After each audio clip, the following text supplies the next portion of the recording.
بسم اللہ الرحمن الرحیم الحمد للہ رب العالمین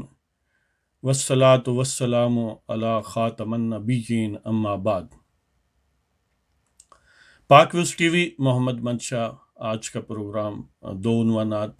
پہلا کشمیر، دوسرا یوم دفاع۔ تو بسم اللہ کرتے ہیں جی۔ کشمیر کے سلسلے میں آپ جانتے ہیں 5 اگست سے جب سے بی جے پی حکومت نے کشمیر کے اسپیشل سٹیٹس کو ختم کرنے کا اعلان کیا اور اقدامات کیے، اس وقت سے آج تک کشمیر جو ہے وہ گویا محصور ہے، زیر حراست ہے، گویا ایک بڑا جیل خانہ ہے، ایک بندی خانہ ہے جس میں کشمیریوں کو محبوس رکھا گیا ہے۔ انہیں ہر قسم کی پابندیوں کا سامنا ہے، ان کی بیرونی دنیا کے ساتھ رسائی جو ہے وہ کم و بیش نہ ہونے کے برابر ہے، اور at their sweet will Indian security forces ان کو پکڑتی ہیں، اریسٹ کرتی ہیں آربیٹریرلی، مہینوں، یعنی جن کے کو عدالت میں پیش کرنے کی کوئی ضرورت نہیں ہے، بلکہ ممکن ہے سالوں کی حد تک۔ تو اس سلسلے میں ہمارا رسپانس جو ہے وہ کما حق کا ہو، اپ ٹو دا مارک نہیں ہے، سب دنیا جانتی ہے۔ آج تک ہم نے یعنی آج اسپیشل ان اقدامات کا تذکرہ ہوگا جو آج تک ہم نے کیے ہیں، اور ان کی کیا افیکٹونیس ہے، وہ کس حد تک مؤثر ہیں۔ لیکن سب سے پہلے اس خاتون کا ذکر جس کا نام شیلہ رشید ہے، اور وہ جواہر لال نہرو یونیورسٹی کی اسٹوڈنٹ یونین کی سابق نائب صدر اور موجودہ پی ایچ ڈی کی طالبہ ہیں، اور کشمیری ہیں، اور کشمیریوں کے حقوق اور بالخصوص اور عام انسانی حقوق کی ایکٹیوسٹ ہیں۔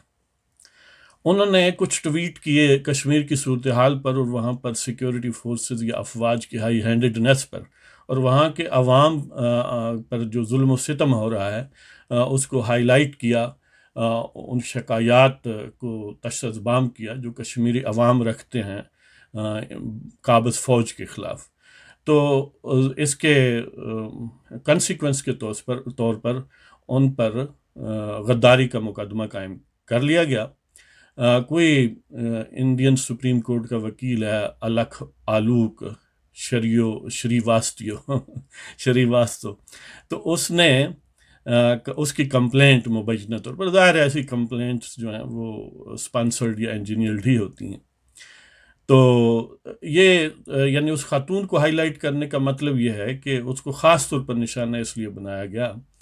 کہ وہ کشمیریوں کے حقوق کی بات کیوں کرتی ہے اور سیکورٹی فورسز کے ظلم و ستم کی بات کیوں کرتی ہے، حالانکہ اس کے پاس کوئی بارود نہیں تھا جو اس نے استعمال کیا ہے، اس نے ٹویٹ ہی کیے ہیں، یعنی جو اویلیبل مینز تھے اس سے کشمیریوں کے داد رسی کے لیے یا ان کے حقوق کے لیے آواز بلند کیا، یہی اس کا جرم ہے۔ آپ اس کو کنٹراسٹ کر سکتے ہیں کہ کہیں اور بھی اڑوس پڑوس میں ایسی حرکتیں ہوتی ہیں کہ جو کوئی سچی بات کہے وہ کہتے ہیں کہ اس کو پکڑ لو، اس پر غداری کا مقدمہ قائم کر دو، اور یہ غدار ہے اور یہ ہے اور وہ ہے۔ اس صورتحال اور اس صورتحال میں آپ کیسے ڈفرینشیٹ کر سکتے ہیں؟ لہٰذا پاکستان میں جو بھی آربیٹریری اریسٹس ہوتی ہیں، جو میڈیا پر ڈھکن چڑھا کے رکھا ہوا ہے، اور جو یہاں کی یعنی جو منہ زور طاقتیں ہیں وہ اپنے عوام کے حقوق کو نہیں دیتی، تو ایسا کر کے وہ دراصل کشمیریوں کے حقوق کے لیے جو پاکستان کا کیس ہے اس کو کمزور کرتی ہیں۔ اس لیے کہ اگر وہی ظلم و ستم پاکستان میں جاری رہے گا تو آپ کس منہ سے ہائی لائٹ کرتے ہیں اس کو؟ یہی وجہ ہے کہ پاکستان کو سپورٹ نہیں ملتی بیرون ملک سے، کہ ہمیں اس بات پر تو سیکھ پا ہیں کہ عرب جو ہیں وہ کیوں انڈیا کے ساتھ اپنی تجارت کو انڈینجر نہیں کرتے یا اپنے تعلقات کو نہیں ختم کرتے یا کم کرتے، لیکن جب وہ ہمیں دیکھتے ہیں تو ہم تو ایز یوزل رہتے ہیں، تو وہ کہتے ہیں کہ پہلے آپ اپنا حصہ تو کرو نا، پھر ہم پر شکایت کا سلسلہ ہو۔ اب ہم نے اب تک کیا کیا ہے؟ مثلاً یہ کہا گیا کہ اسپیس بند کریں گے، نہیں کی انڈیا کی، یعنی ہمارے پاس جو اویلیبل مینز ہیں ان میں سے جو سب سے بڑے اقدامات ہو سکتے تھے ان میں سے انڈین ایئر اسپیس کو بند کرنا ہے، اس لیے کہ ہماری across the Indian air space کوئی خاص فلائٹس نہیں ہیں، ان کا کوانٹم بہت تھوڑا ہے، لیکن انڈیا کے لیے یہ ایک بہت بڑا مسئلہ ہے کہ ویسٹرن ورلڈ، مڈل ایسٹ اور سینٹرل ایشیا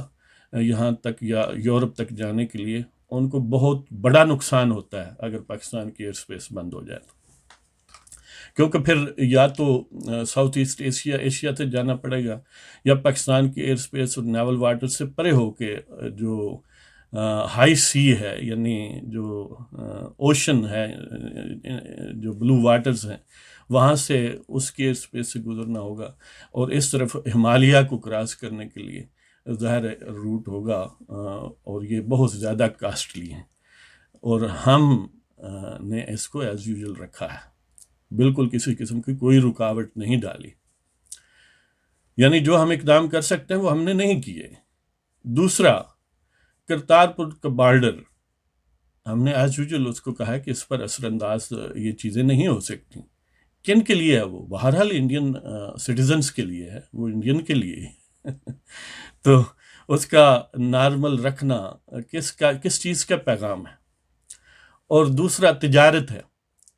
ہم نے کچھ دنوں کے لیے کہا کہ تجارت بند کیا، پھر مخصوص اشیاء کی، خاص طور پر ادویات کی، کہا کہ نہیں، اس پر پابندی نہیں لگ سکتی۔ اگر ہم 4-5 دوائیوں کا رسک نہیں لے سکتے تو عرب اپنے بلینز اور ٹریلین ڈالرز کا رسک کیوں لیں؟ کوئی ہے اس کا جواز؟ اور اس کے علاوہ ڈپلومیٹک ریلیشنز وہ کہیں ختم نہیں کیے گیا، ایز یوزول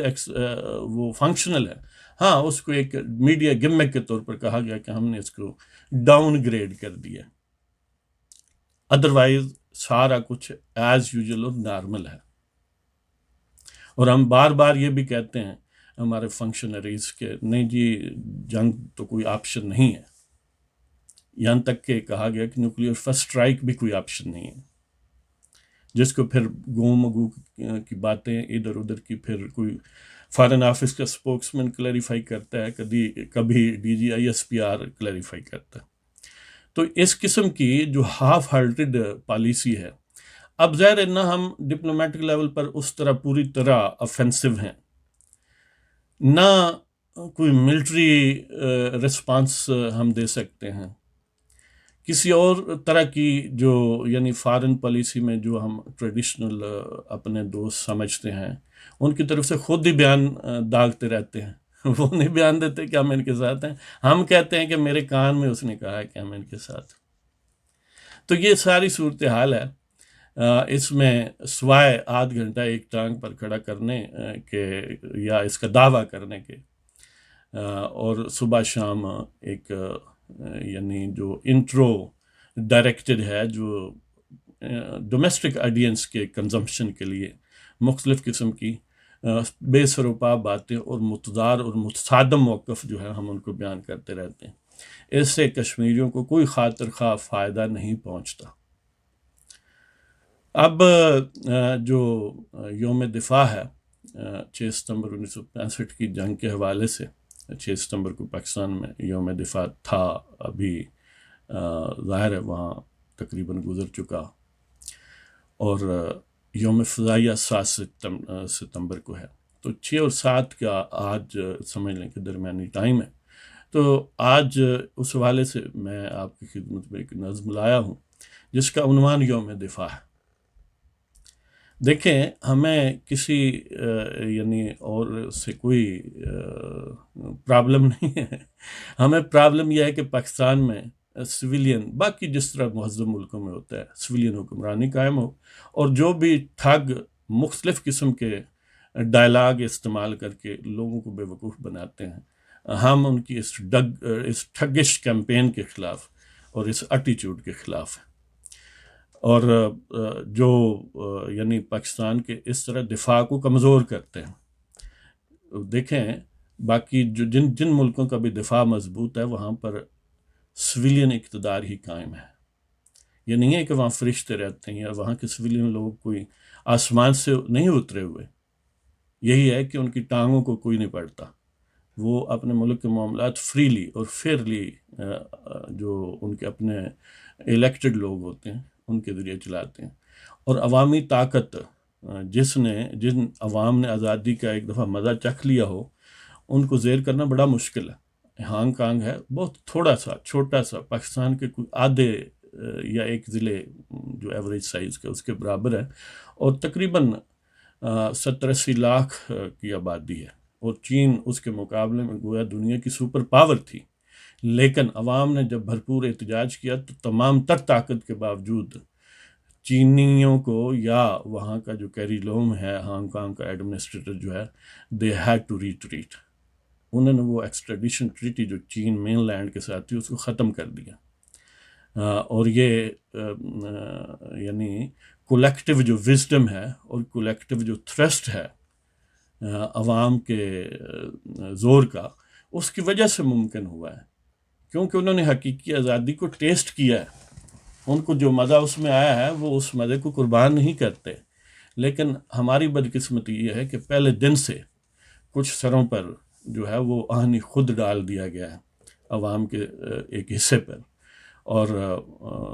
میڈیا یا ان کو ایک گائیڈڈ یعنی انداز میں رکھا گیا ہے، جو بھی آزاد انداز میں حقوق کی بات کرے اس کو غدار قرار دے دیا جاتا ہے، بالکل اسی طرح جس طرح وہ شاہلہ رشید انڈین مقبوضہ کشمیر کی خاتون ہیں اور ان پر غداری کا مقدمہ قائم ہے، اسی طرح کے مقدمات پاکستان کے عوام پر بھی اور ان کے لیڈروں پر ہوتے ہیں جب وہ سویلین سپریمیسی کی بات کرتے ہیں۔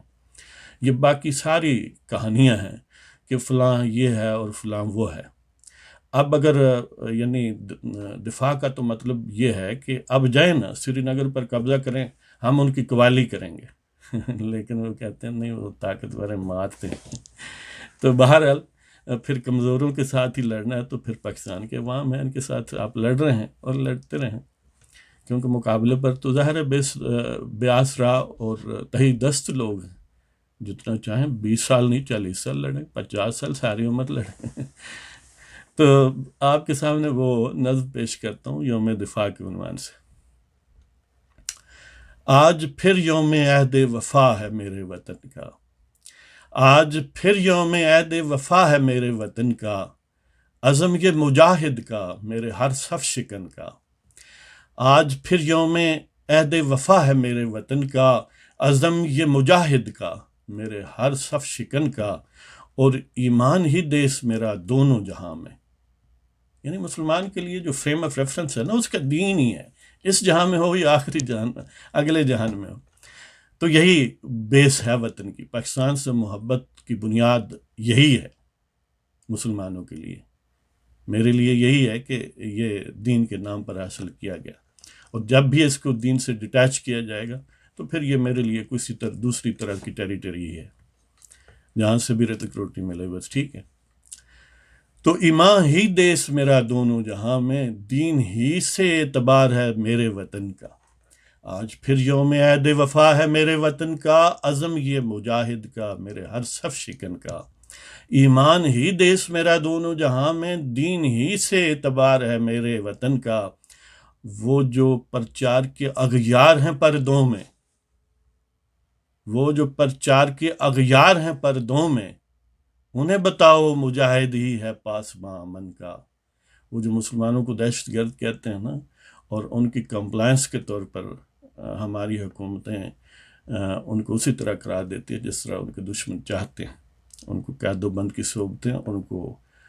جانوں کے نذرانے دینے پڑتے ہیں، اور ان پر ایف آئی آرز کاٹ کے مودی کے حکم پر ان کو بند کیا جاتا ہے۔ تو وہ جو پرچار کے اغیار ہیں پردوں میں، اور جو یہ کام کرتے ہیں،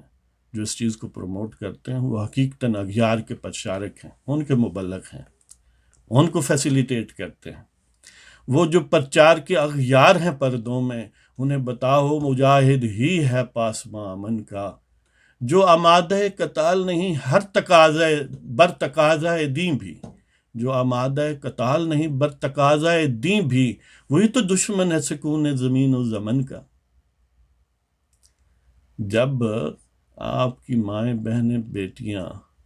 زیر حراست ہیں کشمیر میں، اور وہ پکارتی ہیں،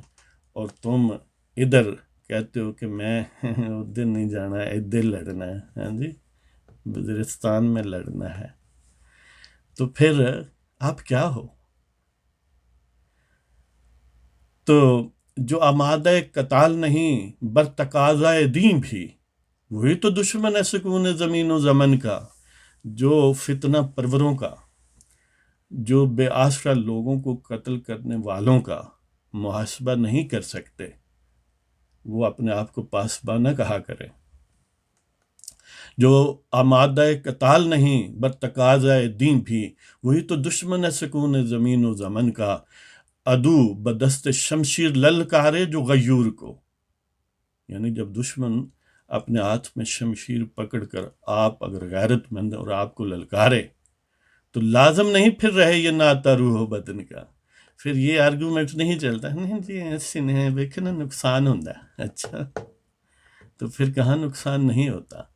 یہ آرگومنٹ جو ہے نا کہ دیکھیں ہم اگر ان کی مدد کریں یعنی ملیٹری ٹرمز میں، تو اس طرح تو جنگ چھڑ جائے گی، نقصان ہوگا، تو پھر کل وہ آزاد کشمیر پر حملہ کر دیں گے تو یہ ویلڈ آرگومنٹ ہوگا نا، اسی وقت بھی پھر بھی جنگ چھڑ سکتی ہے، آپ ان کا مقابلہ کریں تو پھر بھی نقصان ہوگا، پھر اس سے آگے آ جائیں تو پھر بھی یہی بات ہوگی، پھر بھی نقصان ہوگا، جنگ چھڑ سکتی ہے۔ تو پھر کیا آپ کس لیے ہیں؟ یعنی آپ کے وجود کا مطلب کیا ہے؟ Reason debtor of your existence, what is that؟ تو جو آمادہ قتال نہیں بر تقاضۂ دین بھی، وہی تو دشمن ہے سکون زمین و زمن کا، عدو بدست شمشیر للکارے جو غیور کو، لازم نہیں پھر رہے یہ ناتا روح و بدن کا، اور نوحہ کنا معصوم عزت اہل ایمان کی، نوحہ کنا معصوم عزت اہل ایمان کی، پھر بھی کوئی رسیا لذت کام و دہن کا، ہاں پھر بھی سکون سے زندگی گزارے اور یہ بھی کہے کہ میں ہی پاسبان ہوں، پھر یہ پاسبانی کا دعویٰ جو ہے باطل ہے، جھوٹا ہے۔ عدو بدست شمشیر للکارے جو غیور کو، لازم نہیں پھر رہے یہ ناتا روح و بدن کا، اور نوحہ کنا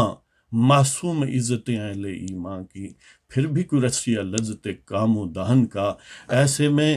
مرعوب ہو جائے جو اعداء سے، ایسے میں مرعوب ہو جائے جو اعداء سے، بخدا وہ کرگس دشمن ہے میرے چمن کا، وہ پاسبان نہیں، ایسے میں مرعوب ہو جائے جو اعداء سے، بخدا وہ کرگس دشمن ہے میرے چمن کا، یہی ہے مرد آزمائی یہی روح دین پیمبر، یہی ہے مرد آزمائی یہی روح دین پیمبر، ہے اس کا توشہ جو شائق جنت عدن کا،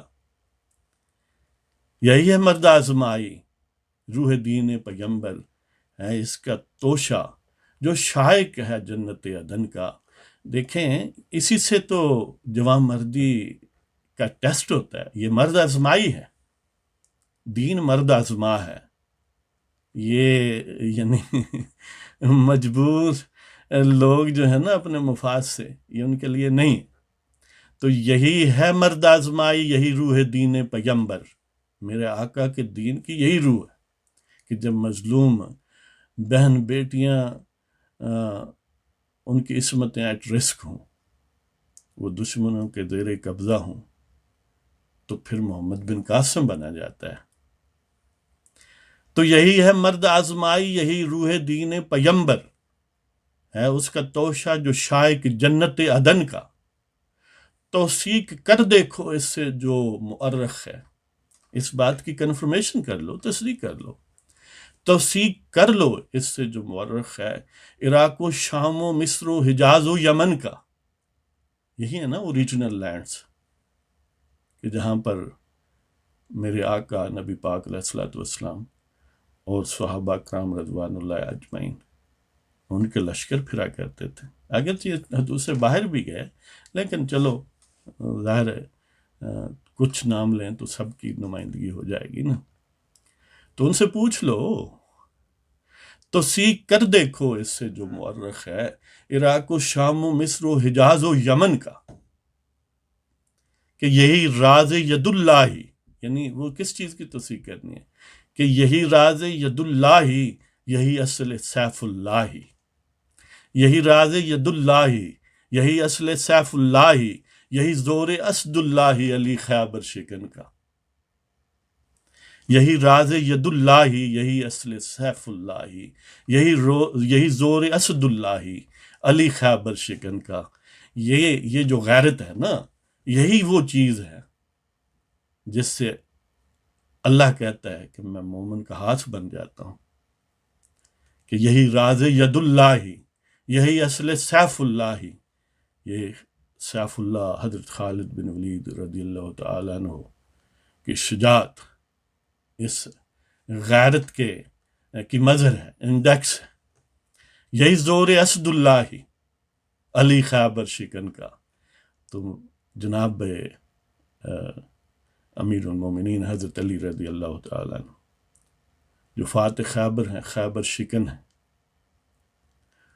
ان کی عظمت کا راز یہ غیرت ہے، یہ دینی غیرت جس کو کہتے ہیں۔ تو یہی راز ید اللہ، یہی اصل سیف اللہ، یہی زور اسد اللہ علی خیبر شکن کا۔ آج پھر یوم عید وفا ہے میرے وطن کا، عزم یہ مجاہد کا میرے ہر صف شکن کا۔ ایمان ہی دیس میرا دونوں جہاں میں، دین ہی سے اعتبار ہے میرے وطن کا۔ وہ جو پرچار کے اغیار ہیں پردوں میں، انہیں بتاؤ مجاہد ہی ہے پاسباں امن کا۔ جو آمادہ قتال نہیں بتقاضۂ دین بھی، وہی تو دشمن ہے سکون زمین و زمن کا۔ عدو بدست شمشیر للکارے جو غیور کو، لازم نہیں پھر رہے یہ ناتا روح و بدن کا۔ اور نوحہ کو نام معصوم عزتیں اہل ایمان کی، پھر بھی کوئی رسیا لذت کام و دہن کا۔ ایسے میں مروب ہو جائے جو اعداء سے، بخدا وہ کرگس دشمن ہے میرے چمن کا۔ یہی ہے مرد آزمائی، یہی روح دین پیمبر ہے اس کا توشہ، جو شائق جنت عدن کا۔ توثیق کر دیکھو اس سے جو مورخ ہے، عراق و شام و مصر و حجاز و یمن کا۔ یہی راز ید اللہ، یہی اصل سیف اللہ، یہی زور اسد اللہ علی خیبر شکن کا۔ تو اس کے ساتھ ہی آپ کی اجازت چاہتا ہوں۔ پاکستان زندہ باد، پاکستان کے عوام زندہ باد، اور پاکستان کے لیے، پاکستان کے عوام کے لیے جو لڑے وہ زندہ باد، جو پاکستان کے عوام سے لڑے ہم اس کو زندہ باد کہنے کے مجاز نہیں ہے۔ تو اس کے ساتھ ہی آپ